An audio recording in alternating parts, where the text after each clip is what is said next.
جیسے انسان کا ذہنی معاملہ جو ہے ارتقاء پذیر رہا، اس کی فلسفیانہ سوچ جو ہے وہ رفتہ رفتہ ترقی کرتی رہی، یہاں تک کہ آج سے 1400 برس قبل، اور یہ فلسفی مانتے ہیں کہ وہی دور ہے جب کہ انسان کی فلسافیکل تھاٹ جو ہے انسان کا وہ اپنے عروج کو پہنچ گیا۔ 600 قبل مسیح سے شروع ہو کر 600 بعد مسیح تک، یہ 1200 برس مانے جاتے ہیں ہسٹری آف فلسفی میں موسٹ پروڈکٹیو ایرا۔ اسی میں سارے مذہب پیدا ہوئے، اسی میں سارے فلسفے پیدا ہوئے، اسی میں گوتم بدھ ہے، اسی میں کنفیوشس ہے، اسی میں سقراط ہے، بقراط ہے، جو بھی ہے سب اسی میں عیسیٰ بھی ہے، اور اسی میں آپ کو معلوم ہے پھر آخری درجے میں جب وہ 600 برس پورے ہو گئے، 600 قبل مسیح سے 600 بعد مسیح تک، تو 610 میں پھر قرآن کی تنزیل شروع ہوئی محمد الرسول اللہ صلی اللہ علیہ وسلم، کہ انسان اب عقلی اور ذہنی اعتبار سے اب وہ اپنے بلوغ کو پہنچ گیا، پختگی کو پہنچ گیا، لہذا آخری ہدایت نام۔ اسی طریقے سے انسان کے تمدنی نظام میں ترقی ہوئی ہے رفتہ رفتہ۔ یاد کیجئے کبھی ہمارے آباء و اجداد جو تھے وہ غاروں میں رہتے تھے، ہر شخص اپنے غار کا مالک ہے، I am the monarch of all I survey، میں بادشاہ ہوں، میرے اس غار کے اندر میرا حکم چلتا، نہ کوئی میونسپلٹی ہے، نہ کوئی سڑکیں صاف کرنی ہے، نہ کوئی گلیوں کے اندر لائٹ روشن، کچھ نہیں، اجتماعیت نہیں تھی۔ اس کے کچھ عرصے کے بعد ایک اجتماعی نظام قائم ہوا جسے ہم کہتے ہیں ٹرائبل سسٹم، یہ ہمارے قبیلے کا سردار ہے، اس کا حکم ماننا پڑے گا، اور یہ ہمارے قبیلے کی روایات ہیں، ان کی پابندی کرنی پڑے گی۔ نظام بنا، قبائلی نظام، جیسے جیسے نظام آتا ہے تو قدغنیں آتی ہیں، اب یہ چیف آف دی ٹرائب ہے، یو ہیو ٹو اوبے ہم، یہ نہیں کہ جو مرضی میرے آئی میں کروں۔ وہ غاروں میں جب رہتے تھے تو جو مرضی میری میں کروں، لیکن نہیں، اب نہیں، اب آپ کو اپنے قبیلے کے شیخ کی بات ماننی پڑے گی، اور جو اس کی رسم ہے، ریت ہے، رواج ہے، ان پہ چلنا پڑے گا۔ پھر ایک سٹیج آئی، سٹی سٹیٹس قائم ہوئی، کئی قبیلے ایک جگہ پر آ کر ایک شہر میں رہنے لگے، تو یہاں سے کانسٹیٹیوشن کا آغاز ہوا۔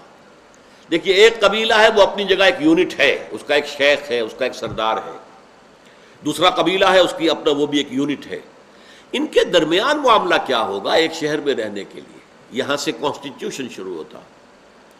اور خاص طور پر یہ بات بڑی عجیب ہے کہ حضور کو جہاں مبعوث کیا گیا تو مکہ جو ہے وہ ایک قبیلے کا شہر تھا، صرف قرشی رہ سکتا تھا وہاں، یا قرشی کا غلام یا قرشی کا حلیف، جو بھی باہر سے آتا تھا وہ کسی نہ کسی قرشی سردار کا حلیف بن کر ٹھہر سکتا تھا مکے میں، ورنہ ٹھہرنا ممکن نہیں تھا۔ وہ ایک قبیلے کا شہر تھا، اس کی اپنی کاؤنسل تھی، دار الندوہ تھا، اس میں وہ فیصلے بھی کرتے تھے، مختلف جو گھرانے تھے، یہ بنو ہاشم ہیں، یہ بنو امیہ ہیں، یہ بنو عدی ہیں، یہ بنو تیم ہیں، یہ بنو فلاں ہیں، یہ بنو فلاں ہیں، ان کے بھی چھوٹے چھوٹے سردار تھے، ان کی پھر وہ ایک ندوہ ہوتی تھی، ان کی وہ محفل ہے، ان کی شورا ہے، اس میں فیصلے ہوتے تھے۔ وہ ایک سٹی سٹیٹ، لیکن ایک قبیلے کی سٹی سٹیٹ۔ مدینہ ایک ایسی سٹی سٹیٹ رہا کہ جس میں 5 قبیلے آباد تھے، خزرج بھی ہے، اوس بھی ہے، یہ تو 2 ہیں اوریجنل عرب کے لوگ، یہ یمن سے آ کے آباد ہوئے۔ 3 یہودی قبیلے ہیں، بنو قینقاع ہے، بنو نذیر ہے، بنو قریظہ ہے، 3 قبیلے۔ اب 5 قبیلوں کے درمیان تو کچھ نہ کچھ طے کرنا پڑے گا نا۔ چنانچہ ایک عجیب بات جو شاید آپ کو بھی عجیب لگے، وہاں یہ طے تھا کہ خزرج کا قبیلہ بڑا تھا، اوس کا چھوٹا تھا۔ اگر کوئی اوسی خزرجی کو قتل کر دے تو 3 گنا تاوان دینا پڑے گا، 900 اونٹ دینے پڑیں گے۔ اگر خزرجی اوسی کو قتل کر دے تو 100 اونٹ یا 300 اونٹوں پہ گزارا ہو جائے۔ اب اوسی نوجوان کا خون کھولتا ہوگا کہ کیا میری زندگی خزرجی نوجوان کی زندگی سے 3 درجے کم ہے، 1/3 ہے، کہ اس کو میں قتل کر دوں تو 900 اونٹ، اور وہ مجھے قتل کر دے تو 300 اونٹ۔ لیکن کیا ہے، اگر یہاں رہنا ہے تو ماننا پڑے گا، دس از دی ٹریٹی، یہ مدینے کا کانسٹیٹیوشن ہے، ماننا پڑے گا۔ پھر یہ کہ تمدن اس حد تک آگے بڑھ چکا تھا، حضور کے دور میں ہی عظیم امپائرز قائم ہو چکے تھے۔ رومن امپائر کئی صدیوں سے قائم، ایرانین امپائر کئی صدیوں سے قائم، اور امپائرز میں کیا تھا، بادشاہ ہے، اس کے محل ہیں، اس کے عیش ہیں، اس کے ٹھاٹھ ہیں، اور غریب کسان محنت کرتا ہے، اور وہاں سے جو ہے جاگیردار آ کر آدھا حصہ لے گیا، اس میں سے کچھ حصہ بادشاہ کو پہنچایا، کچھ اس نے خود کھایا، عیش کر رہے ہیں، سارا خون پسینہ غریب کاشتکار کا، اور عیش بادشاہ کے، اس کے حواریوں کے، اس کے جاگیرداروں کے۔ کوئی شخص بیٹھا ہوا کرگے کے اوپر کھدر بن رہا ہے، اس پہ ٹیکس ہے، ٹیکس دو، نہیں دیتے ہو تو ہماری فوج موجود ہے، سر کو چل دے گی، تمہارا سر کو بھی ہو جائے گی.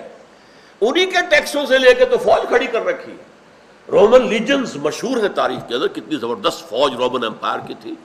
کھڑی ہے، کہیں بغاوت ہو جائے، کہیں کے کاشتکار کہہ دے کہ اب ہم نہیں دیں گے خراج، تو جو ان کی سرکوبی کرنے کے لیے فوج موجود ہے. یہ نظام جب دنیا میں قائم ہو گیا ایک ظالمانہ استحصالی، تب اللہ نے دین حق عطا کر دیا اور مکمل کر دیا.